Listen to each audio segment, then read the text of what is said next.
Boa noite, sejam todos muito bem-vindos ao nosso webinar Patologia das Estruturas de Concreto, promovido pela Universidade Presbiteriana Mackenzie. Esse evento tem como objetivo realizar um encontro com profissionais que atuam nos diversos setores da construção civil e consultoria estrutural. É um evento organizado pelo Mackenzie Soluções, uma área de negócios que atua no mercado corporativo, desenvolvendo estratégias de melhoria de performance e sustentabilidade financeira, oferecendo também cursos de educação executiva. Quero expressar nossos agradecimentos especiais ao diretor da Escola de Engenharia Mackenzie, professor Dr. Marcos Massi, e ao nosso magnífico reitor, Dr. Marco Túlio de Castro Vasconcelos. Eu sou o professor Alfonso Papalardo, representante de educação continuada do curso de especialização em construções civis, excelência construtiva e anomalias. Quero apresentar dois convidados que, além de professores do nosso curso, são profissionais de destaque no mercado, a quem também gostaria de agradecer nominalmente a participação. Engenheiro Thomas Carmona, diretor da empresa Carmona Soluções de Engenharia. Engenheiro Flávio de Camargo Martins, gerente técnico de produtos da MC Bauchimi. Com quem vos deixo a palavra? Boa noite, professor Papalardo, boa noite, pessoal. Agradeço a oportunidade de estar aqui, de poder falar um pouquinho para vocês sobre a parte técnica da impermeabilização e as principais anomalias, né, que a falta ou a falha da impermeabilização podem acarretar numa construção. Então, hoje, de forma rápida, né, nós vamos mostrar um pouquinho disso. É algo que no curso de excelências construtivas a gente desenvolve ao longo de todo o semestre, né? Fala bastante sobre impermeabilização e os cuidados, mas agora a gente vai mostrar aqui basicamente os problemas que podem ocorrer aqui. Deixa eu compartilhar a tela com vocês.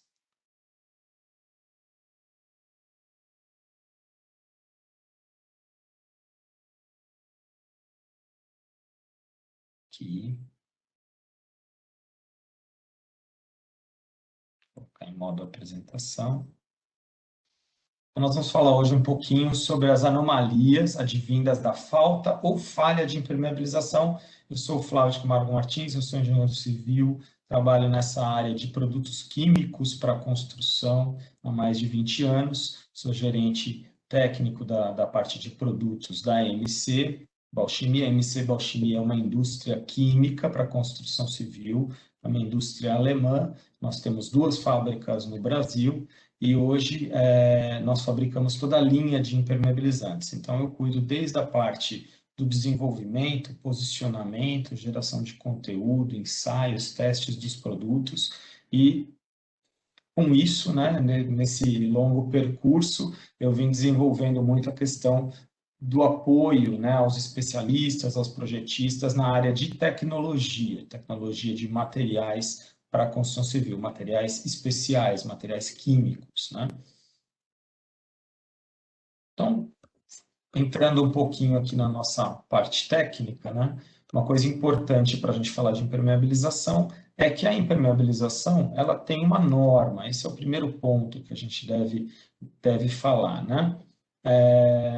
A norma é a NBR 9575, ela é de 2010, ela fala de seleção em projeto. Essa norma está em revisão na ABNT. Eu sou secretário da norma hoje, a gente está trabalhando muitos conceitos novos de impermeabilização, a questão da norma de desempenho hoje, como afetou a impermeabilização, a questão da vida útil, tudo isso a gente tem trabalhado agora dentro da norma de projeto e execução de impermeabilização, as duas estão em revisão. Então, esse é o conceito principal. A impermeabilização não se trata apenas de um produto e nem somente de um serviço, ela trata das duas coisas em conjuntas, né?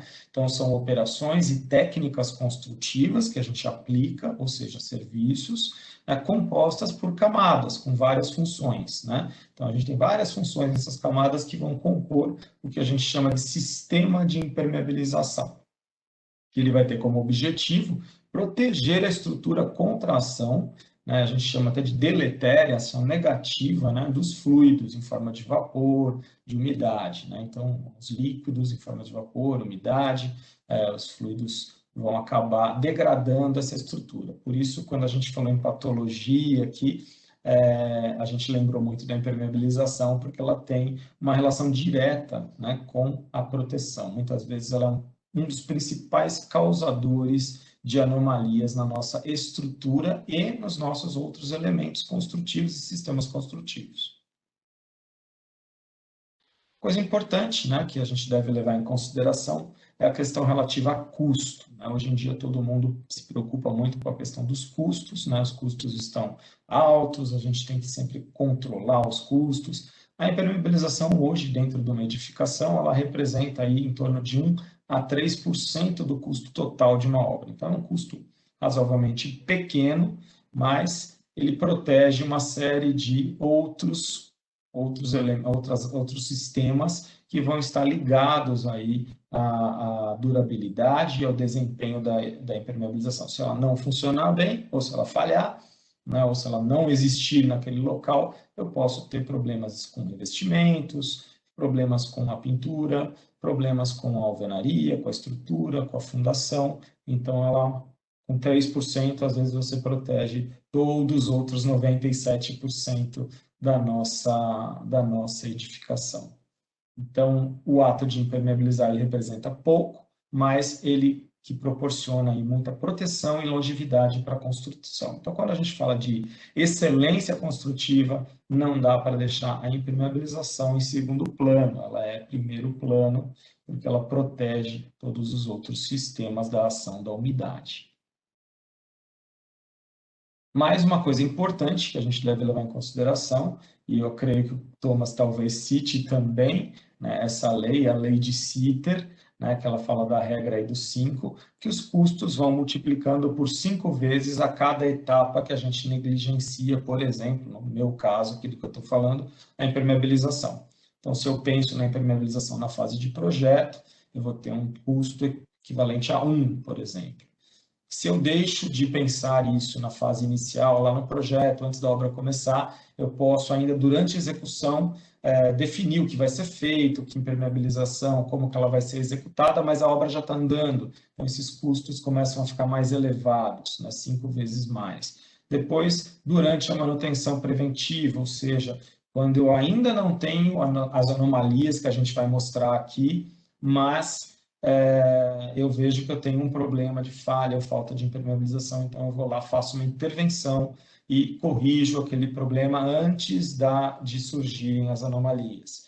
E aí já é 25 vezes mais alto o custo do que aquele inicial. E por último, né, quando a gente age somente quando a infiltração já está presente, quando o revestimento está desplacando, a pintura está cheia de bolhas. Então, esse custo é o que a gente chama de manutenção corretiva, é quando a gente vai fazer a intervenção só lá no final da obra, a obra já acabou, já foi entregue, às vezes está na garantia, às vezes não está na garantia mais, e a gente vai fazer a intervenção, muitas vezes a gente posterga, e esse postergar também vai degradar mais ainda a estrutura, então por isso a importância de a gente pensar o quanto antes na proteção da nossa estrutura, e uma das formas de proteger também contra a umidade é a impermeabilização. Esse índice eu peguei de uma construtora há alguns anos atrás, e a assistência técnica em construtora, essa construtora que forneceu o dado, né, ela informou que era 32% das assistências eram relacionadas à impermeabilização. Ou seja, sem dúvida, a maior parte dos chamados pós-obra. Então, quando a gente fala, mas problema de impermeabilização é só com obra antiga. Não é verdade. Acontece já nas obras novas, por uma série de problemas, não é por necessariamente falta de qualidade, mas por uma série de problemas. Às vezes a gente tem problemas de pós-obra relacionados à infiltração, à falha de impermeabilização, falta. E aí algumas outras podem estar relacionadas aqui, não dá para a gente ler, né? Lembro que eu cheguei numa construtora, a gente fez um estudo uma vez, E desses 32 ainda tinha mais uns 10 aí que dava para a gente somar, que tinha a ver com a impermeabilização. Era vedação de caixilho, era um revestimento que tinha umidade, estava desplacando, então tinha alguns outros problemas que somando, né, chegava a quase 40 e poucos por cento. Então é um índice realmente relevante, por isso quanto antes a gente pensar na impermeabilização, melhor você vai investir o seu capital e melhor você vai conseguir uma excelência na sua construção. Então, para cada custo inicial de R$1, a gente gasta de 3 a 5 para reparar. Então, é caro reparar a impermeabilização. Por quê? Porque ela está por baixo, né? A gente não vê. Eu vou ter que quebrar um piso, muitas vezes uma cerâmica, um revestimento decorativo de alto valor. Às vezes eu vou ter que tirar um mobiliário que está instalado. Às vezes eu vou ter que quebrar uma parede, né, e gera entulho. Às vezes eu tenho que interditar o imóvel. Então, a impermeabilização acaba sendo custosa, né, o reparo quando a gente tem um problema. 32% dos custos pós-obra, mais ou menos, são índices também que eu revisei com algumas construtoras e é meio que característico, né? Em torno de 30% é o comum. E aí, lógico, para a gente reparar não é tão simples, né? Às vezes o pessoal, põe um produto aí, né? Utiliza o material, chama um fabricante do material, ou chama um instalador, né? E às vezes não é tão simples. A gente tem que entender todo o mecanismo de atuação da água, o histórico da execução daquela impermeabilização, como foi aquele projeto de impermeabilização, como que ele foi pensado, o que que ele contemplou, o que que ele não contemplou, como foi o detalhamento, o sistema que foi utilizado de impermeabilização, todas as camadas, inclusive a impermeável, o histórico de interferências, às vezes a gente tem uma série de interferências no meio do caminho, né? Vai lá, perfura, faz uma instalação de um outro sistema, danifica a impermeabilização, e aí a gente chega na causa. Por que que aconteceu aquele problema? E aí, enfim, definindo a causa, a gente parte para a metodologia de correção, avalia as possibilidades de execução, às vezes a gente tem limites de prazo, limites de intervenção, limites de custo, né? Então tudo isso a gente tem que avaliar nesse momento, né? Como que a gente vai executar aquele serviço, acesso, muitas vezes interdição, né? Tudo isso tem que ser pensado antes. E aí, por último, a gente monta cronogramas de serviço e segue para a intervenção. Bom, eu vou entrar aqui nas principais anomalias. Essa é a parte que eu mais gosto, que é mostrar esse show de horror, alguns problemas aqui que a gente encontra, e eles estão todos relacionados a falhas ou falta de impermeabilização. Então, uma das áreas mais críticas que a gente encontra anomalias, né, encontra problemas relacionados aí à impermeabilização, são áreas de subsolo, né? Por quê? Porque o solo ele tem um lençol freático, ali ele tem a umidade retida do solo, são áreas que eu vou ter uma estrutura mergulhada numa área úmida, né? Então, qualquer falha, eu posso ter uma infiltração. Então, fissuras, juntas de concretagem, tem uma série de pontos ali que a água pode infiltrar, e se a gente não fizer uma impermeabilização bem feita, eu vou ter esse quadro aqui, né? Inicia às vezes com um pequeno vazamento, a pessoa chama de vazamento, né? Eu chamo de infiltração. Para mim, vazamento é hidráulica. Então, infiltrações aqui generalizadas numa cortina, depois a formação de algas e fungos e bolores, a degradação da camada superficial do concreto, da armadura, e aí a gente começa a ter um problema que era somente de impermeabilização e ele se torna também estrutural. Aqui do lado, não é uma piscina, não é uma cisterna, é um poço de elevador cheio de água, né? Então, aí eu atrapalhando, inclusive, a utilização do equipamento, a durabilidade dos equipamentos, danificando equipamentos e não só a estrutura. Então, às vezes a gente está falando da estrutura, mas também a gente tem que falar de todo o entorno, de tudo que é utilizado ali, né?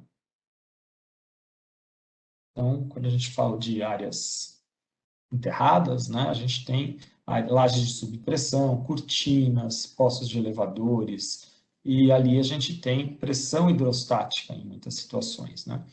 Muitas áreas a gente tem fissuras, então, além da pressão de uma área úmida no entorno daquele elemento, a gente vai ter fissura, e aí por ali vai ter jogo de água, passagem, fluxo de água, umidade por ali, juntas frias, Então, uma junta de concretagem, né? Então, concreta até um determinado ponto, para ali a concretagem, depois dá sequência, formou uma junta fria entre uma concretagem e outra, é uma descontinuidade e um ponto por onde a água pode filtrar.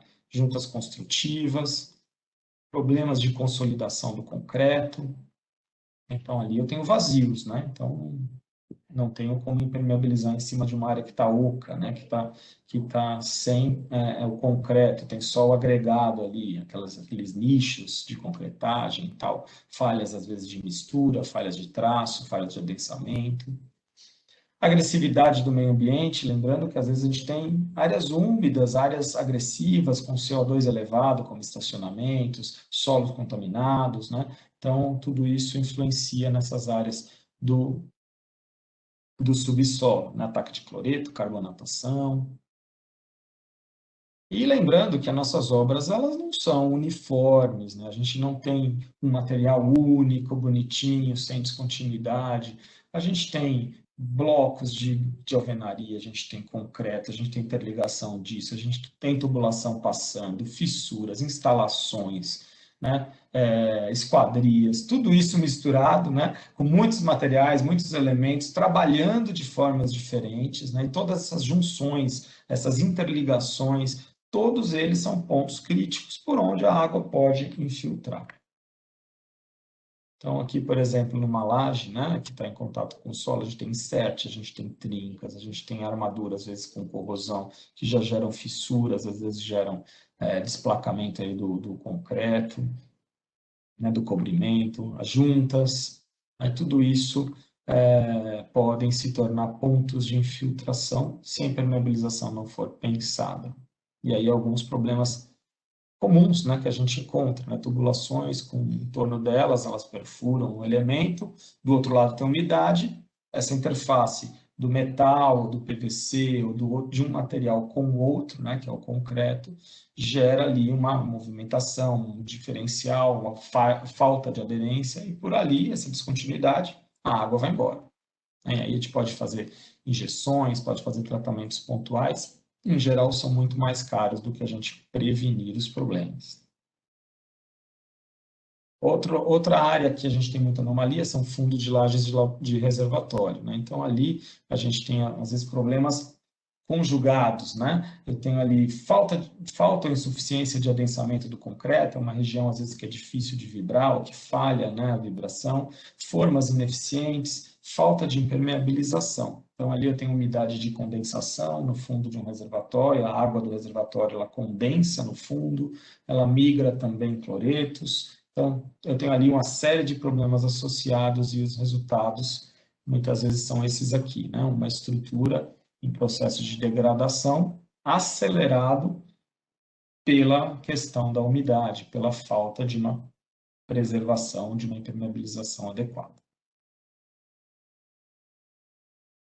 E aí outras áreas, né, onde a gente tem, por exemplo, fundo de lajes em áreas internas e externas, né, onde a gente pode ter infiltrações com danos à pintura, danos ao revestimento de argamassa, danos ao forro, seja de gesso, drywall, seja de madeira, né, e muitas vezes até a própria estrutura, né. Então, às vezes a gente convive com o problema, né, a gente só vê aquela umidadezinha ali pelo forro, e a gente não sabe como está lá atrás aquela laje, aquela estrutura que pode ter corrosão de armadura, pode ter outros problemas, tudo isso porque não tratou a impermeabilização corretamente. Então, esse é outra anomalia aí que a gente encontra nas nossas lajes, né, no fundo das nossas lajes, né?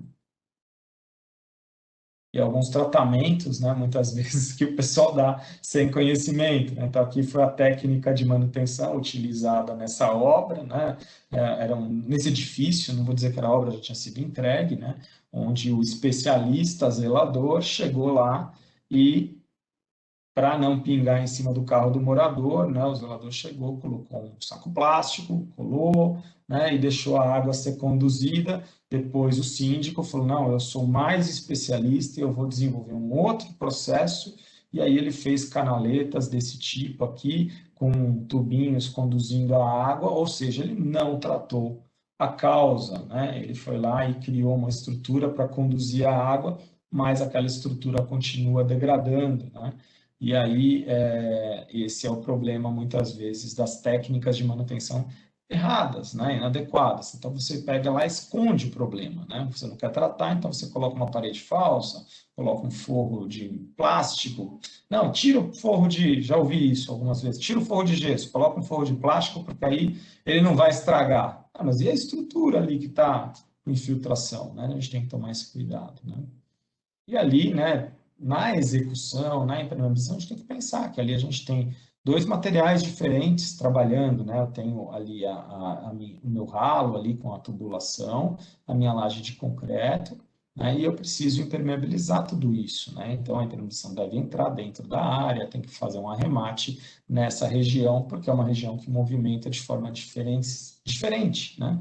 Do restante da laje. Então, toda vez que eu tenho um insert, uma passagem, eu tenho um ponto crítico para infiltração. E aqui, né, outro exemplo também de remediar o problema, né? Então, o cara vai lá, faz um furo na laje, né, fura a impermeabilização para passar um conduíte ou alguma instalação, começa a infiltrar e aí ele faz um arremate rápido, né? Coloca ali um baldinho, coloca ali um refrigerante, né, para segurar aquela água, né, e, na verdade, acaba não tratando o problema e isso vai agravando, né? Então, aqui ó, a gente já vê sinais de corrosão de armadura, né, você já vê sinais de degradação do concreto, e aí fica cada vez mais caro a gente reparar. Aqui, vou passar rápido aqui essa parte. Outro ponto que a gente deve tomar cuidado, né? A gente fala muito de laje, fala muito de subsolo, que são áreas que tem a chuva, tem a umidade do solo, mas tem uma área que a gente às vezes não pensa tanto e gera muito problema também, né? Só que a gente acha que ela não infiltra tanto porque ela é vertical, a água não fica parada, que são as fachadas. Só que se a gente levantar em termos de metro quadrado, a maior metragem de uma obra, de um edifício elevado, é a fachada. E se ela tiver falhas, a água pode sim infiltrar por regiões de frisos, de juntas, de esquadrias. Então, são áreas críticas que a gente precisa pensar na impermeabilização. Então, aqui um desenho de um detalhe de projeto, né? O revestimento, e aqui o detalhe de friso, onde a MC fornece muitas vezes os materiais para tratar esses problemas. E as consequências das falhas, né? Então, isso daqui era uma umidade, parece uma umidade de rodapé por conta do solo, né? Mas isso daqui é um edifício do 8º andar. Quem me deu essa foto, professor Papalardo, foi o professor Hageb, falecido professor Hageb, já foi um dos coordenadores do curso de engenharia, daí da pós-graduação aí do Mackenzie também, ele foi meu professor também, ele mostrava sempre, ele sempre enganava os alunos falando que essa foto aqui era, se eles achavam que era de uma umidade de rodapé. E, na verdade, é uma foto de umidade, mas ela vem da fachada. E aí a degradação do mobiliário, olha aqui como é que estava degradada essa. Então não é só a estrutura, não é só a pintura, não é só a alvenaria, às vezes os móveis, né? E a questão mesmo de saúde, né? Então uma área interna com bolor pode gerar problemas respiratórios para os moradores, deixando o ambiente insalubre, né? Aqui também algumas fotos, né? Esse daqui já é umidade, né, de contato com o solo. Então, a parede sobre o solo. Aqui, o reboco muito absorvente, falta de impermeabilização no baldrame e no piso de contato com o solo, e aí revestimento todo soltando, esfarelando, umidade, manchas de umidade por todo lado. Aqui também, né, você vê as manchas de umidade, inclusive no granito. Às vezes a gente pensa, eu tenho uma infiltração, eu vou lá para uma pedra, uma cerâmica, eu vou resolver o problema. Na verdade, não. Você vai só esconder, né? Ele vai acabar aparecendo, seja por desplacamento, seja por manchamento, seja no rejunte, né? Que é alguns casos dessas fotos aqui. Aqui também, ó, você vê que perigo, né? Instalação elétrica, o pessoal com um monte de fio e aqui cheio de umidade, reboco destacando, pintura toda deteriorável, né? Aqui também, né, estufamento do revestimento, a pintura também degradada, formação de bolor, fungo, a pedra aqui toda úmida, torna o ambiente todo insalubre, além da questão dos custos depois para reparar.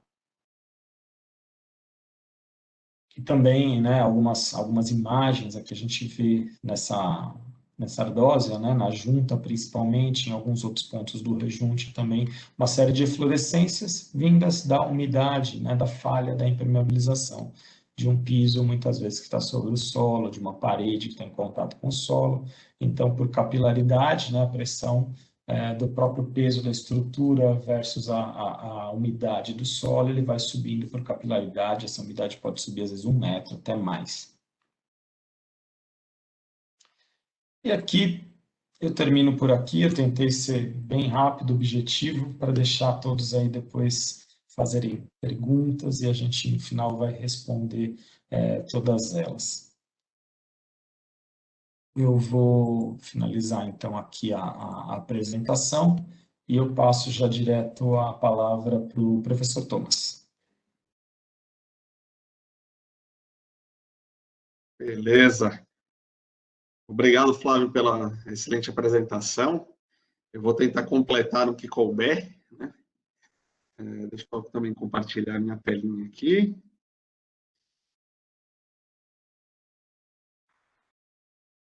Joia. Bom, boa noite a todos, um agradecimento especial à Escola de Engenharia Mackenzie, ao professor Papalardo e todos os envolvidos aí na realização desse evento. O que me foi encomendado foi falar sobre mecanismos de degradação, né, nas estruturas de concreto. Tem uma interface com a questão que o Flávio colocou da impermeabilização, uma interface muito importante. Então, vamos lá, né? Bom, todos esses assuntos a gente vai falar em meia hora só, né? E, obviamente, que não dá para cobrir com devido detalhe o tema, mas a gente vai passar um verniz assim em cima, de sorte que vocês tenham uma ideia do que é tratado no curso de Excelência Construtiva do Mackenzie, né? E possam ver as áreas que vocês mais têm interesse, né? Às vezes querem buscar algum outro conhecimento adicional, né? Ter uma visão geral do assunto. Bom, sempre que a gente está falando de um problema de patologia, né? Que envolve mecanismos de degradação, deterioração da estrutura, é importante que vocês conheçam esta cadeia aqui de ações, né? A partir da qual a gente vai chegar numa terapia correta, numa metodologia assertiva de reparo, proteção e até mesmo o caso aí da impermeabilização, tá? Vou pegar minha canetinha aqui. Então, a estrutura, ela nos dá sinais do que ela está sentindo, que são os sintomas, né? Através dos sintomas, nós vamos ter uma suspeita ou pré-diagnóstico, que eu chamo, tá? Então, com esse pré-diagnóstico, a gente suspeita, né, de alguns mecanismos que podem estar atuando sobre aquela estrutura. Com base nisso, nós vamos fazer um plano de ensaios e medidas, certo? Para comprovar, para nos dizer se aquele pré-diagnóstico está correto ou não, para ver se confirma ou não, tá? Se se confirmou, bem, se não, vai ter que fazer outros ensaios e medidas para realmente matar a cobra e mostrar a cobra, né? E feito um diagnóstico correto a partir destes ensaios, então aqui no meio está o diagnóstico, deveria estar escrito aqui, diagnóstico, é que nós vamos chegar a uma terapia adequada, tá? E carinha feliz.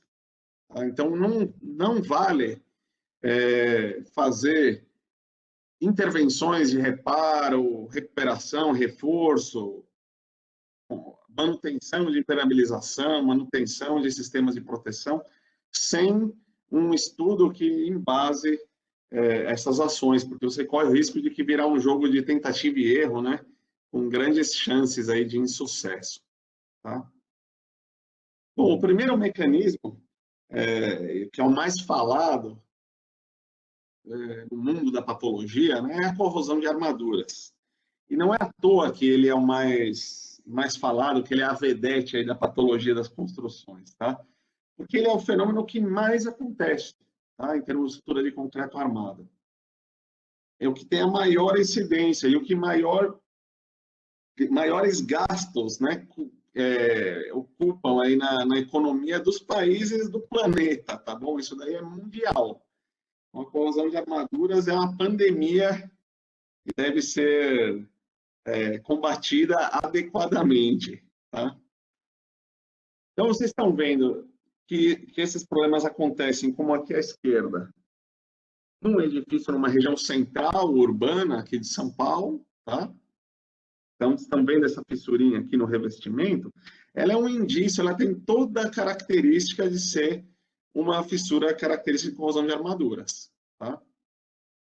Já aqui à direita, na do meio, também é um edifício, mas é um edifício dos Correios numa cidade litorânea, tá? Então, a imagem ficou com baixa resolução aqui, eu peguei algum arquivo equivocado, mas vocês estão vendo aqui, ó, essas fachadas são de concreto armado e elas já tinham sofrido um reparo quando a gente foi chamado para cuidar desse caso aí. E apenas 2 anos desse primeiro reparo, ela já apresentava novamente desplacamentos de concreto praticamente em todos os andares, tá? Devido justamente a uma metodologia de recuperação inadequada, tá? E à direita, uma obra portuária, tá? Isso que vocês estão vendo é uma estaca de um pier de atracação de navios. E a característica da corrosão de armaduras é essa, né? A fissura ela é paralela à direção das armaduras. Então, a armadura principal, vou pegar uma canetinha azul aqui, a armadura está aqui, né? E a fissura aparece paralelamente à armadura. Esse é um outro caso bem gritante de corrosão de armaduras, né? É um edifício residencial antigo aqui no centro de São Paulo, lá dos final dos anos 50, início dos 60. Tá? Um projeto estrutural ousado, com vigas de transição, então tinha um fundo falso, uma laje não estrutural na face inferior dessa estrutura. Os problemas de vazamento de tubulação, de instalações sanitárias não foram tratados, e ao longo do tempo esse ambiente dentro dessa laje não estrutural foi pernicioso aí para a ocorrência da corrosão de armaduras. E o síndico, enfim, a comissão de obras, que seja, né, do edifício, os administradores do edifício contrataram uma empresa que não era habilitada para fazer esses trabalhos de recuperação, e eles descascaram grandes áreas aí dessas vigas de transição, tá? Então, isso era tipo no dia 25 de dezembro, lá quase no Natal, já que chamaram a gente para ir lá ver essa questão e a gente teve que sair correndo, abandonar tudo para cuidar desse caso. E daí se partiu para fazer um escoramento emergencial. Aqui é o térreo. E aqui é o subsolo, tá? Então, esse escoramento foi de cima até embaixo, e para distribuir a carga desse ponto, desse cruzamento de 2 vigas de transição, foi feita essa sapata metálica para conferir certa rigidez a esse escoramento, tá? Lá no nível da fundação. Esse escoramento foi instrumentado, né? E aí a gente foi fazendo os reparos em trechos. Então, vamos dizer, faz um trechinho aqui, né, de um comprimento, por exemplo, 1 metro, não me lembro exatamente quais foram os comprimentos, né? Depois um outro trecho, e assim por diante. E aqui o resultado final é bastante agradável. Ficou bem bonitinha a obra. Bom, e a corrosão de armaduras que nós estamos falando, ela decorre, né, do que a gente chama de despassivação da armadura. Em condições normais, a barra de aço está no que a gente chama de passividade dentro do interior do concreto, né? O concreto ele tem uma alcalinidade muito grande, um pH próximo de 13, um pH bastante elevado. E a armadura nessas condições, mesmo que você tenha água em torno, a umidade até intrínseca ao concreto, não é suficiente para promover a corrosão das armaduras. É necessário que esse pH caia, esse pH seja inferior a 7, né? Fique 8, 7, dessa ordem, pH neutro ou ácido. Tá? E isso acontece ou pela penetração do CO2, tá? Um fenômeno que a gente conhece como carbonatação do concreto. Durante a hidratação do cimento, se forma este produto aqui, que é o hidróxido de cálcio,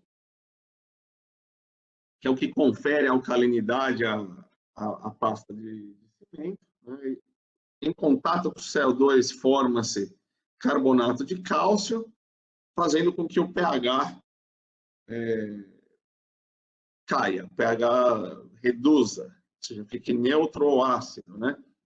Esse fenômeno, essa carbonatação vai acontecendo em camadas, então digamos que no primeiro ano ela está por aqui, no segundo ano mais para frente, e assim vai até que com uma determinada idade, esta profundidade de carbonatação, chamada de E, se iguala ao cobrimento da armadura, tá?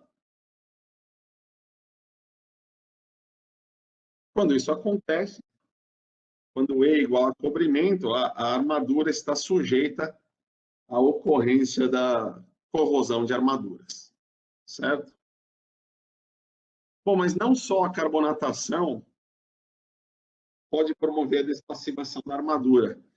Você pode ter essa despassivação ocasionada pela penetração de íons de cloro, tá? Ou cloreto, que é o Cl-. Advindo de ambientes agressivos, como podem ser os vários industriais aí, galvanoplastia, fábricas de papel e celulose, muitas indústrias aí químicas têm cloro ou cloreto em abundância, além dos ambientes marinhos, né? Tanto na zona de splash, a zona onde as ondas do mar efetivamente incidem, como na região que a gente chama de névoa salina, que seriam, digamos, aqueles edifícios na orla marítima. Bom, então esse cloreto, esse íon de cloro, por diferença de concentração, vai penetrando para o interior do concreto, certo? Até que chega um ponto que ele atinge a armadura, e embora você não tenha uma perda de pH generalizada, o pH da massa como um todo continua sendo alcalino, você tem perdas pontuais muito acentuadas de pH, que é o que a gente chama de cavidade, né, ou alvéolo, também chamado, né, de corrosão. Então, né, nesse tipo de corrosão por cloreto, você tem aquelas mordidas, aqueles afundamentos, né, um do ladinho do outro, aqueles buraquinhos na armadura, característicos da corrosão por cloreto. Isso aqui nem aquelas estruturas, canhões lá da época do descobrimento, que ficam na orla marítima, que você vê eles todos com aqueles buraquinhos de corrosão. Bom, para que aconteça a corrosão de armaduras, é necessário que você tenha a despassivação, ou por carbonatação, que é o CO2, a penetração do CO2, ou por íons de cloro. Tá? Você precisa ter oxigênio.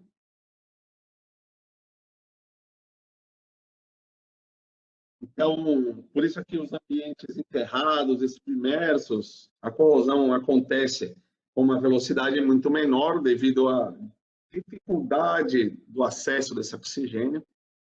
Não é que a corrosão não ocorra, tá? Ela ocorre, mas com velocidade muito inferior àquela que acontece nos ambientes mais aerados, vamos dizer assim. Tem que ter água, tá? Então ambientes muito secos, mesmo que você tenha despassivação, você não vai ter a ocorrência da corrosão de armaduras, e diferença de potencial elétrico, que quando eu estou dando a aula detalhada, eu explico muito bem o que são esses mecanismos, mas eu posso dizer para vocês que, fundamentalmente, a armadura sempre vai ter uma certa diferença de potencial entre uma região dela e outra, tá? Falando até microscopicamente. Você sempre vai ter uma tensãozinha, uma diferença da ordem de milivolts aí, né? Entre uma região e outra, que faz com que a corrosão tenha condição de acontecer, desde que você tenha oxigênio e a despassivação e a água.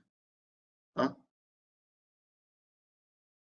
Vai se formar uma pilha, mais ou menos como aquela que a gente estudou no colegial, né? Dois metais diferentes, aqui eu tenho zinco, aqui eu tenho cobre, tá? Conectados aí por um fio elétrico, ambos em soluções eletrolíticas. Essas soluções são conectadas com um tubo embebido, um tubo com algodão, por exemplo, aqui, né? Embebido em solução salina também, de tal forma que pelo fio passa uma corrente de elétrons e por essa ponte salina tem uma corrente iônica. Tá? Isso a gente aprendeu no colegial ou no ensino fundamental. Hoje em dia eu já nem sei mais como é que fala, viu? Descoberta feita por este gênio aqui, John Frederick Daniel. É a pilha de Daniel. E no concreto armado, acontece a mesma coisa, um mecanismo similar. Apenas que, ao invés de nós termos metais diferentes, ao invés de a gente ter zinco e cobre, nós teremos regiões diferentes do mesmo aço, tá?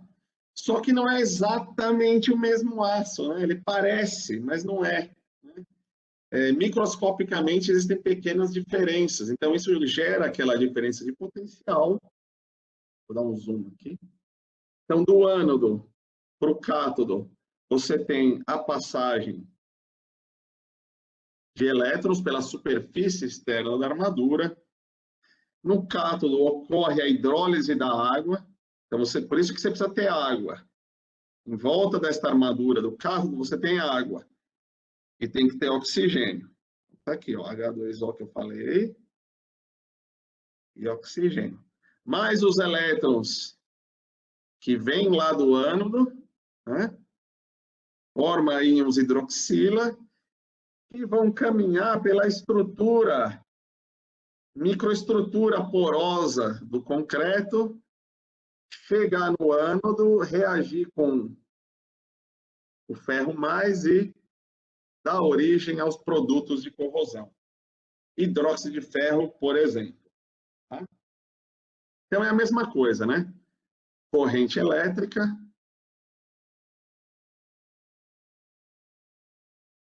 Vou pegar a letra, tá? E por aqui, corrente. Eu estou com um pouco de pressa para não enjoar vocês aí com excesso de tempo da apresentação, então a letra está ficando um pouco feia. Não é assim que se dá a corrosão de armaduras. E aqui vocês têm exemplos mais gritantes, né, desse tipo de manifestação aqui em obras portuárias. Tá? Então, nesse tipo de estrutura altamente contaminada, é necessário que você tome medidas especiais, tá, de reparo, proteção, garantir a vida útil residual dessa estrutura. Outro exemplo de obra portuária, né? Mais uma. Bom, um outro mecanismo que pode acontecer é a reação álcali-agregado. Tá? Você acreditava que no Brasil os agregados não eram reativos, tá? Mas a experiência tem mostrado que sim, nós temos bastantes agregados reativos. Tá? é um problema ocasionado, como eu estou falando, não do cimento, não é um problema relacionado a um problema de produção do cimento, nada do tipo. Isso é um problema relacionado à gênese, à formação, né, à história dos minerais que compõem esses agregados, né, essas rochas, que são britadas, enfim, mineradas para a gente fazer concreto. Certos tipos, né, de minerais, eles são reativos com justamente esses produtos alcalinos da hidratação do cimento. Majoritariamente, o que mais tem é o hidróxido de cálcio, mas você também tem hidróxido de sódio e de potássio. Tá? Bom, então, esses agregados reativos com esses hidróxidos e mais água, né, dão origem a produtos expansivos, tá?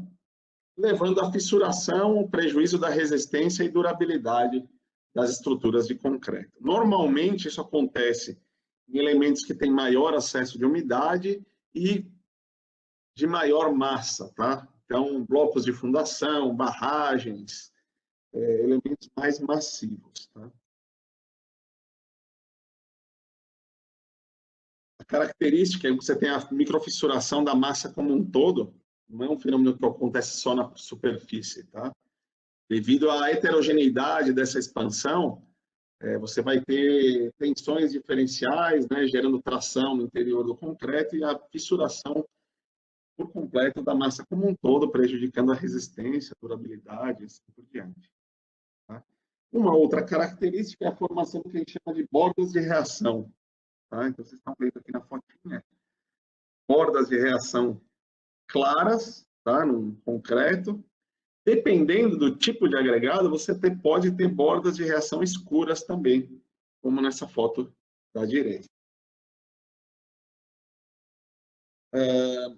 O diagnóstico do RA, né, a perfeita definição, envolve ensaios microestruturais. Tá? Então, você tem aqui uma observação de concreto ao microscópio óptico, depois ao microscópio eletrônico de varredura, que dá origem a estas informações, essas imagens, né?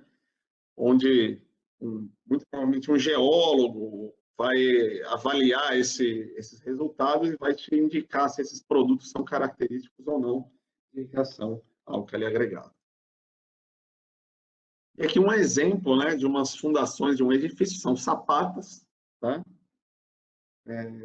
O edifício estava em construção ainda, então, por volta de 2 anos, mais ou menos, de idade, né? Foi se fazer uma escavação para fazer uma drenagem e se chegou aí a esse quadro de fissuração nas sapatas desse edifício. Então, nós fomos chamados para fazer uma solução de reforço. Claro que a gente fez todo o estudo, ter certeza, né, que o problema era esse, né, quais eram as causas. E, por fim, o projeto de reforço. Sempre que a gente faz o projeto de reforço, numa situação dessas, nós instrumentamos, tá, esse reforço para acompanhar o seu desempenho ao longo do tempo. Porque a previsão do quanto esse concreto tem de expansão residual que nós chamamos, não é uma coisa simples, tá? Então, você tem uma previsão, tem uma ideia, mas é algo muito estimado, muito aproximado, então, por segurança, se recomenda que seja instrumentado o reforço para você avaliar se aquele reforço está tendo um incremento de tensões compatível com o esperado. Um outro mecanismo muito similar, em termos de sintomatologia, similar à reação álcali agregado, é a formação de etringita tardia ou etringita secundária. A sigla no inglês é o DEF, né? Delayed Ettringite Formation. Então, é a formação de etringita após o primeiro, digamos assim, a pega do cimento, tá? Após as primeiras horas, né? Onde a massa já está consolidada, já não está no estado plástico, a formação de etringita nessa condição faz com que aconteça uma expansão também e uma fissuração. Tá? Você pode ter essa etringita acontecendo em um momento não desejado, né? Por excesso de sulfatos no cimento, na água ou outros agregados, ou outros componentes do concreto, por temperatura elevada durante a hidratação. Então, por isso que na concretagem de grandes massas de concreto é necessário que você tenha um estudo térmico, né, adequado, que as temperaturas não sejam atingidas, que a cura térmica de peças de pré-moldado, por exemplo, seja bem controlada para que não sejam atingidas temperaturas acima de 60 graus, ou, eventualmente, contaminação externa por sulfatos. Ah, mas é que enxofre, tá? Bom, não vai dar para entrar no detalhe aqui para não deixar vocês cansados, mas a verdade é que a etringita, ela se forma naturalmente no processo de hidratação. Mas quando você tem, como vocês estão vendo aqui, né? Quando vocês têm a temperatura muito elevada, acima daquele patamar, essa etringita não vai se formar aqui, vai se formar mais para frente, tá? Quando a massa já está consolidada e já não está em estado plástico, então vai formar agulhas, né? Essa etringita ela tem formato de agulhas, são cristais que se chamam diaciculares, né? Provocando a expansão da massa de concreto. E vocês têm fotos, né? Dessas agulhinhas de etringita tardia. Isso também é microscópio eletrônico de varredura. Característica em termos de sintomatologia é muito parecida com o RAA. Então, é por isso que você não tem como diferenciar de cara o RAA da formação de etringita tardia. Tá? Então, realmente, só por meio de ensaios. Também podemos ter o ataque de águas ácidas, puras, tá? Que provocam a lixiviação acelerada do concreto. O que é a lixiviação?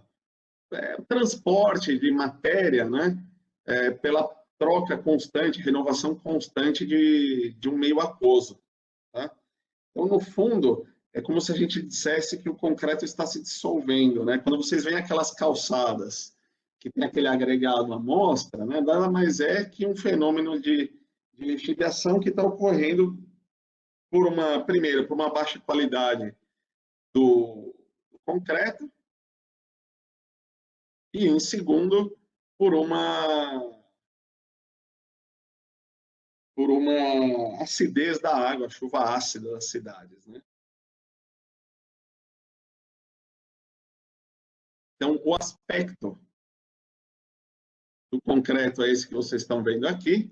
Né? Isso aqui é um tanque de uma indústria de papel e celulose, onde vocês têm, cada pontinho escuro aqui é um agregado, tá? Que está à mostra. Então, vai ocorrer a lixiviação intensa da superfície desse concreto. Aqui, um tanque numa usina de álcool. Então, você vê direitinho, né? Onde a linha d'água está, você tem um agregado todo à amostra. Ficou um choquita aí, né? O brinco. Aqui em obras portuárias também, onde são manipulados materiais muito agressivos. Então, esses materiais ficam depositados sobre essa superfície, se dissolvem e vão erodindo, vamos chamar assim, o concreto. Tá? É uma ação química, tá? Não é uma abrasão, não é um fenômeno físico, é um fenômeno químico. Falar rapidamente sobre o efeito da temperatura no concreto. Tá? Então, o que acontece? A temperatura altera as propriedades mecânicas do concreto. Tá? Então, quanto maior for a temperatura, maior vai ser a perda de resistência. Mas é importante se lembrar que o concreto é um excelente isolante térmico. Tá? Então, dependendo da intensidade do incêndio, as temperaturas que são atingidas, não só a temperatura que é atingida, como o tempo decorrido. Isso é muito importante. Tá? Tempo decorrido.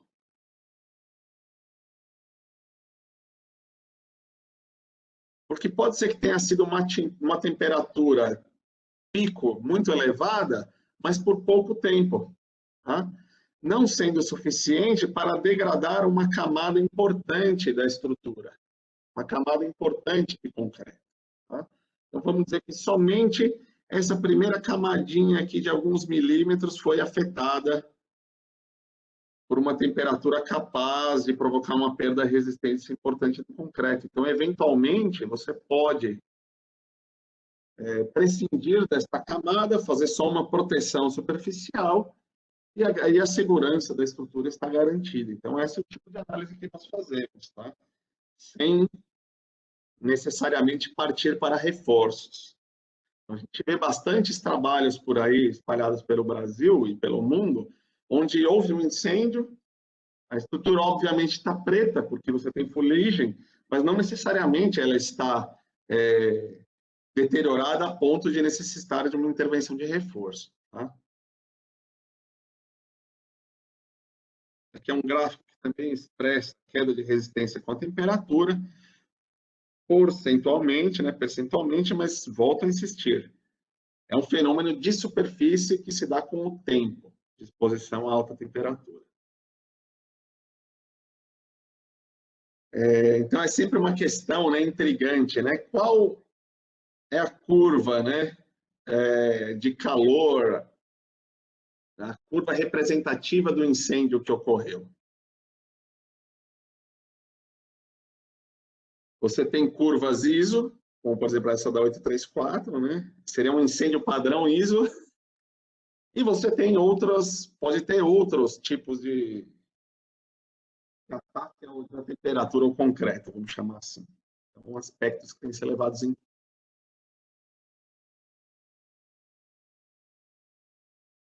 Bom, praticamente todo ano nós temos um caso de estrutura incendiada, às vezes até 2 por ano, então já é histórico. Eu estou esperando o vinho de 2021, ainda não apareceu. Tá? Aqui é o 2011, num abatedouro de aves, provocando desplacamentos, mas vocês notem que são localizados. Tá? Então, a análise detalhada da estrutura pode, eventualmente, dispensar intervenções generalizadas de reforço. Que é como a gente estuda essa situação fazendo uso do que a gente chama de termogravimetria, que eu não vou poder metria. Aqui. Onde a gente procura reconstituir, entender até qual profundidade foi atingida a temperatura de deterioração do concreto. Então, vai retira amostras a várias profundidades e faz essa medida termogravimétrica, compara com umas referências para se chegar a determinar qual a espessura de concreto que precisa ser trocada, se é que precisa ser trocada. Aqui em 2015 foi um caso de uma loja de departamentos aqui na Marginal Tietê de São Paulo. Tá? Então, devido à urgência, nem tivemos condição de fazer ensaio. O cliente preferia fazer uma solução tampão, solução abrangente de reforço. Está ali o detalhamento.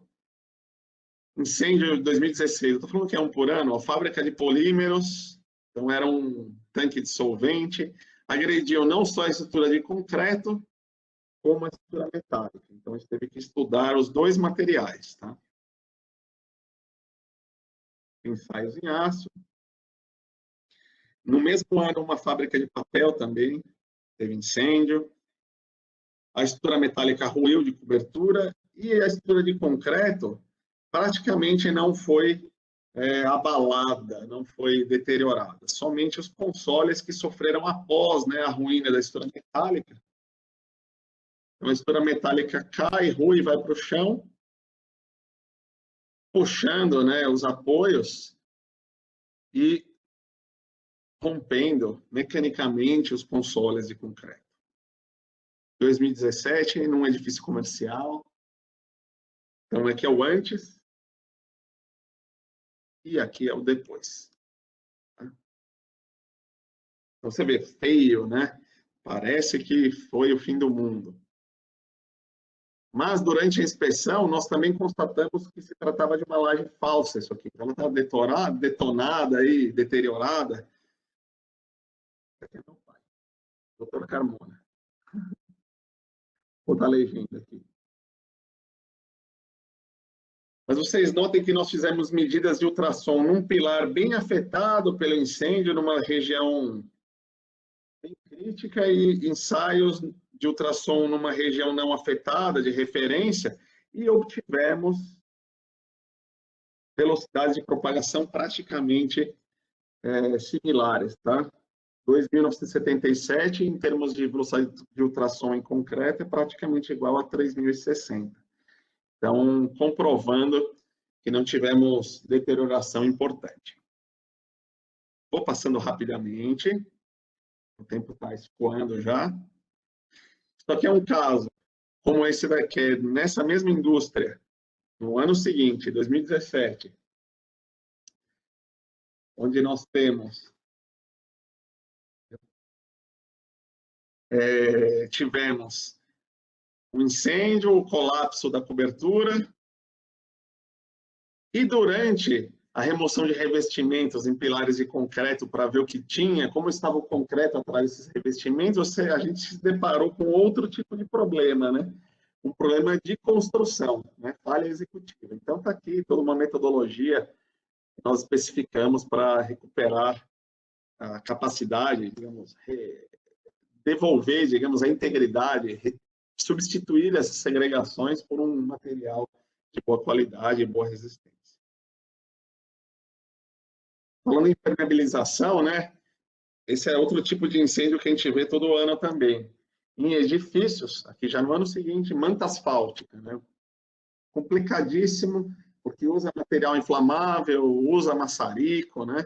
Então, eu sou um grande defensor do uso das membranas líquidas, sem a necessidade de maçaricos e inflamáveis durante a execução da impermeabilização. Bom, no Brasil, nós temos normas de segurança estrutural contra os incêndios. Não vou poder entrar no detalhe, tá? Mas é o tipo da coisa que a gente comenta muito no nosso curso. Vocês têm listadas, eu não sei se vocês vão ter acesso a esse material, mas de minha parte não tem problema. E aí, quem tiver interesse pode consultar essas normas. Aqui é a instrução técnica do Corpo de Bombeiros. Vai ler isso tudo aqui e entender. É para sair foguinho da cabeça. Então, você tem métodos tabulares simplificados até os mais complexos, onde você vai simular, né, o efeito de um incêndio na sua estrutura, verificando as temperaturas em função do tempo de incêndio decorrido. Aí é para fundir a cabeça 3 vezes ao cubo, né? E desespero total. Melhor chamar um adulto responsável quando tiver uma situação dessas. Finalmente, pode ter as ações excepcionais, né? Que vocês estão vendo uma defensa num pier fluvial que sofreu o impacto de uma barcaça que transporta madeira para uma fábrica de celulose. Tá? Daí o resultado, né? As estacas foram moídas, então é uma ação estrutural completamente imprevisível, para uma velocidade de aproximação muito maior do que foi prevista no projeto. Aqui nós estávamos fazendo medidas, né, de ecometria para verificar o estado de conservação, né, a integridade dessa estaca abaixo dessa seção que sofreu ruptura. E com isto, eu encerro a minha apresentação. Eu não deixei aqui os meus contatos, mas eu posso passar sem problemas, tá bom? Estou tentando sair do módulo apresentação e estou com dificuldade.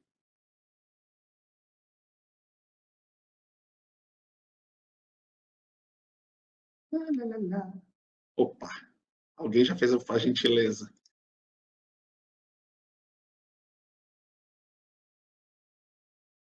Engenheiro Carmona, Você Boa. conseguiu, com a sua palestra, inflamar nosso público presente, nosso distinto público, mas quem teve o maior poder de infiltração foi o professor Flávio. Ele conseguiu a maioria das perguntas. Então, a gente vai passar. E só um comentário, realmente essa transmissão ao vivo, ela vai ficar no nosso canal do YouTube e na página da instituição, então teremos todo esse material para poder acessá-lo novamente, e parabenizo-os por essas lindas palestras que nós pudemos aproveitar. Então, a gente passa agora para uma sessão de perguntas e bate-papo que vieram aqui. Posso iniciar esta sessão com a pergunta do Samuel Silva Santana, que comenta, em relação à impermeabilização, tem que ser feita uma impermeabilização nos tetos dos subsolos, também devido à umidade interna do local e os efeitos dos gases. Essa é a pergunta. Bem, deixa eu ver se eu entendi. Questão dos efeitos dos gases, né, da proteção interna do reservatório, né? Então, ali você tem duas situações, né? Você tem a umidade de condensação, né? Que toda a zona que a gente chama de zona gasosa do reservatório, né? Aquela água do reservatório, ela vai evaporar e ela vai condensar nas paredes que estão acima do nível e no teto, né? Então, eu tenho ali um efeito de água por condensação. Junto com essa condensação, eu tenho a migração de elementos que estão dentro da água. Um deles é o cloro, né? Porque a nossa água tratada ela tem cloro, né, na sua composição. Então, o cloro ele acaba migrando para o concreto. Para proteger essa estrutura, o ideal é fazer uma impermeabilização, sim, na região gasosa. Ela não precisa ser tão espessa quanto a da área que a gente tem a contenção de água, mas ela precisa ser bastante fechada a difusão, né? Então, hoje mesmo eu estava com uma questão sobre isso. Alguns materiais são mais fechados que outros, né? Então, os materiais cimentícios são mais abertos, os acrílicos são mais abertos, já os epóxis e os poliuretanos são materiais mais fechados. Então, às vezes, a gente precisa de usar uma quantidade menor de produto, mas com um produto mais fechado para criar essa proteção. Então, proteção contra a água e contra a difusão. Lembrando que é uma região crítica, que, em geral, os cobrimentos de armadura ficam baixos, então a armadura naturalmente já está mais exposta. Perfeito, Flávio. Realmente, as consequências dessa degradação por ataque de cloretos é severíssimo, e é indispensável que você tenha esse tratamento. Mas ele estava se referindo à combustão dos gases dos veículos de subsolo. Desculpa. Eu não acredito que ataque de dióxido de carbono, monóxido de enxofre, possa ter alguma Do necessidade. solo, você disse? Não, dos subsolos. Das dos garagens, subsolos. dos níveis das garagens do edifício. Os tetos também devem ser Em geral, os impermeabilizados. impermeabilizantes eles têm uma baixa absorção, né? Então, de Sim. água, e geralmente esses agentes agressivos eles vêm com a água, né? Então, o impermeabilizante acaba conseguindo proteger, a não ser em casos específicos, onde você tem solo contaminado, né? Em regiões de lixão, por exemplo, ou uma região crítica que tem efluente industrial, aí sim você precisa, além da impermeabilização, uma proteção química junto. Então, existem impermeabilizantes aí, e aí tem que se entender, fazer uma pesquisa, qual é o agente que vai estar ali em contato. Mas, de uma forma geral, os sais, os materiais presentes no solo, de uma forma geral, a maior parte dos impermeabilizantes vão resolver bem. Os asfálticos, os poliuretanos, os impermeabilizantes cimentícios com acrílico, eles têm uma boa resistência esse tipo de atuação. Acho que eu respondi. Desculpa, eu tinha entendido que eram gases do reservatório. Eu também entendi igual você. Preocupação. Eu entendi igualzinho você, Flávio. Você também, Camilo.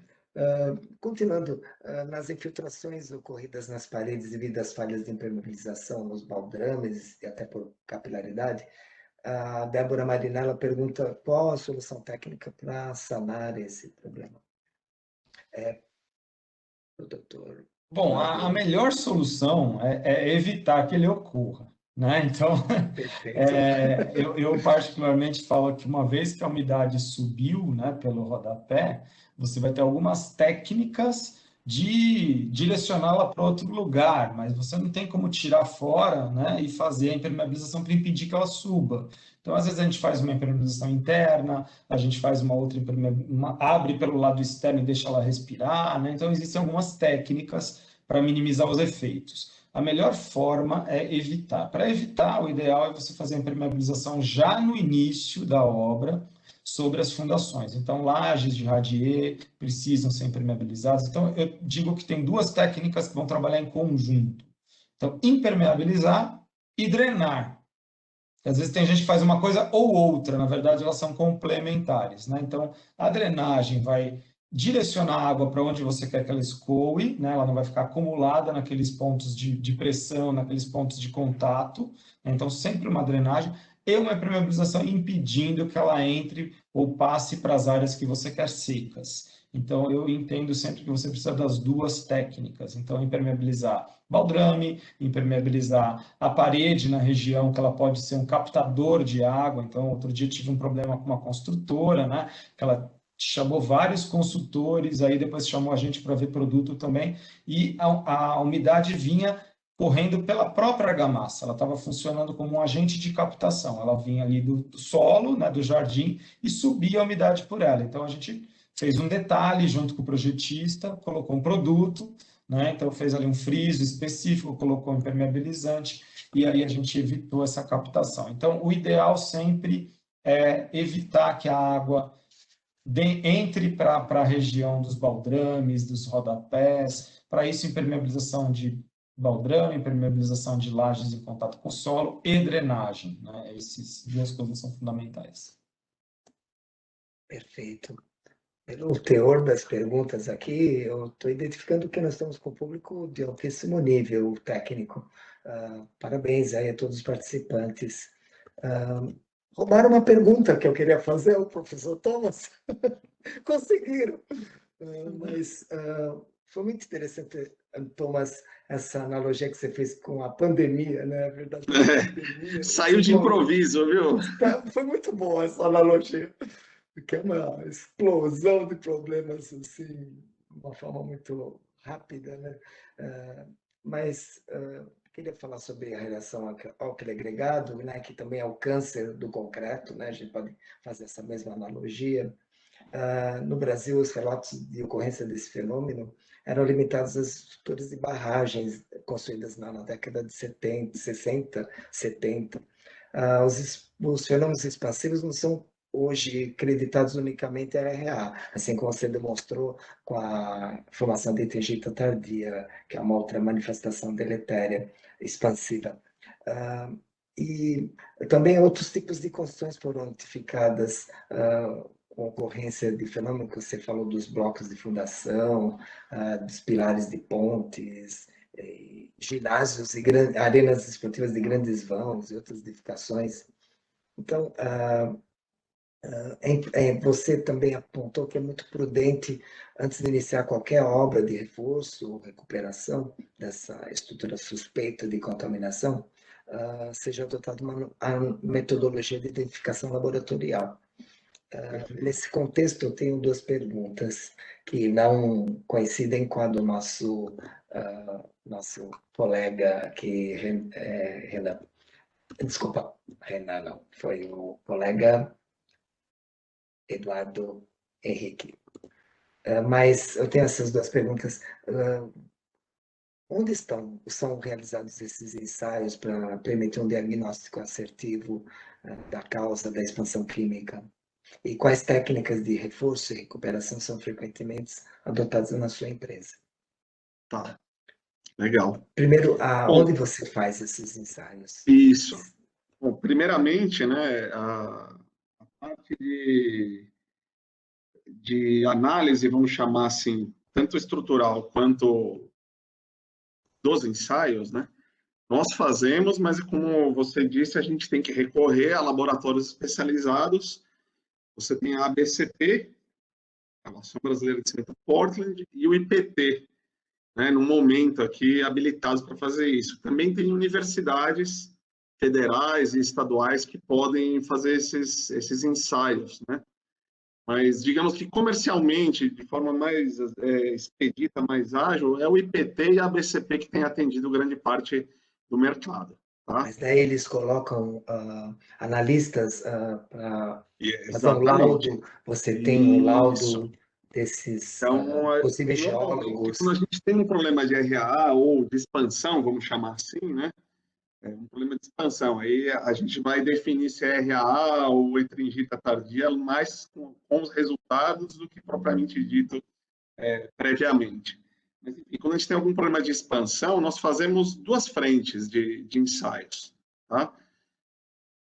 A grosso modo, né? Basicamente duas.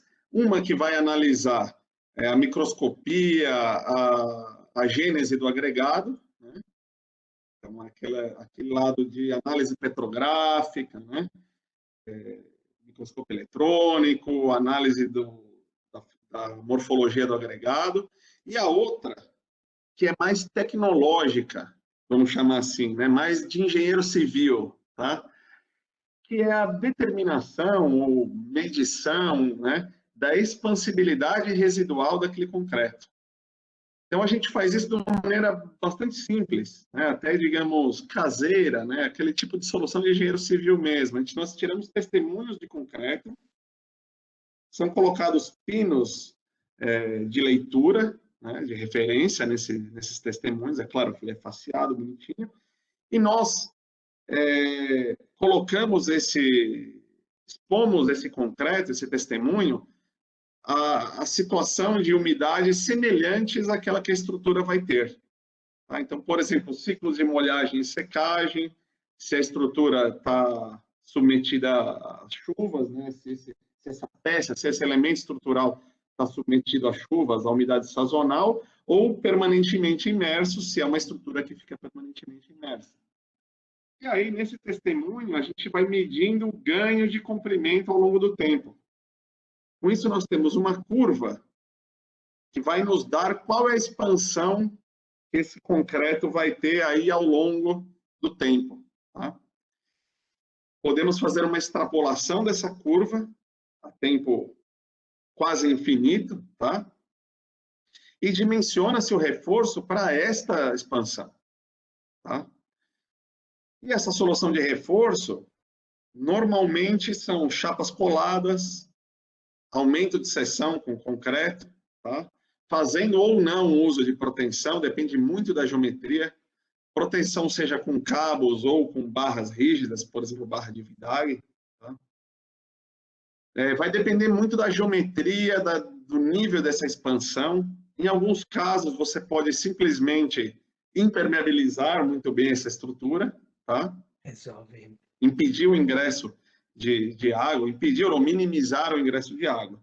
Mas a mesma solução de reforço vai ter uma proteção adicional para mitigar o ingresso de água nessa peça que está sofrendo a expansão. Com isso, eu não sei se eu respondi tudo. Respondeu muito bem. Você já antecipou até a pergunta feita pelo Eduardo Henrique Ferreira Alves, que gostaria de saber como reparar essa realmente a única variável que você consegue intervir é na água. Tá? Então você procura colocar uma estrutura em volta que vá absorver esta expansão, porque você não consegue mexer em outra coisa. Por isso que o professor falou que é um câncer. Né? Ou você demole e refaz o elemento, ou já era, meu amigo. Vai ter que conviver com aquilo. Sim, aí ele comenta sobre a realização do novo concreto noturno, aumentar a seção. Seria o que eu chamei de aumento de seção. Isso, né? É uma solução bastante empregada.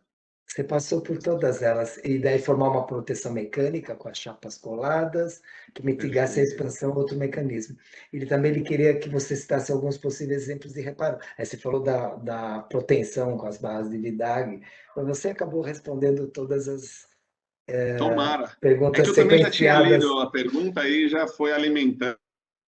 Você conseguiu ler. Verdade, que ele mandou pelo bate-papo para todos. Perfeito, perfeito. O Caio Farinácio também faz uma pergunta em relação à DEF, que é a formação de faringite tardia. Qual o método adotado para avaliar se as estruturas apresentam esse risco? E a responsabilidade prevista em projeto? Muito complicada essa pergunta. Quando Veja, envolve responsabilidade.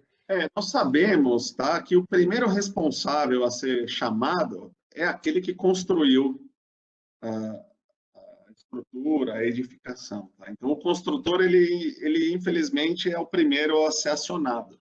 Tá? Depois, o construtor vai poder exigir, chamar a responsabilidade o fornecedor do concreto, tá?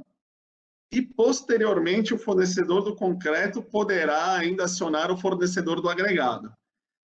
Mas o construtor, ele deveria estar muito ligado, como ele vai ser o primeiro a ser chamado a responder, né? Ele deveria exigir da sua concreteira, né, os documentos que comprovem, né, que aquele agregado, daquele lote que vai ser fornecido, não é um agregado reativo segundo as normas vigentes. Né? Hoje em dia a gente tem norma brasileira que regula, né, essa situação de se o agregado é reativo ou não. Tá? Falou da responsabilidade, qual era o outro tópico? Do Caio, ele comentou como é que se avalia esse risco dessa manifestação. Por Previamente, eu acho que previamente não dá, né? não dá. Previamente é só usando o agregado não reativo, né? Acredito que sim. E se for o problema de formação de faringite tardia, planejamento de concretagem, né? Estudo térmico de concreto, né? Todas as medidas tecnológicas que você pode tomar. Então, divide a concretagem em camadas, uso de concreto com gelo, todas as propriedades térmicas, a inércia térmica dos materiais, né? Concretagem em horários de baixa insolação ou de menor temperatura ambiente. Isso pode ser levado, pode-se lançar mão desses recursos para evitar altas temperaturas na concretagem. Perfeito. Você também comentou de obras de reforço estrutural para casos de sinistro de incêndio. Qual o tipo de obra de reforço que necessita quando a estrutura é afetada fortemente? Tá. É a última pergunta, Thomas. Particularmente nesse caso do incêndio, eu sou bastante adepto do aumento de seção, tá? Então, microconcreto com adição de armadura.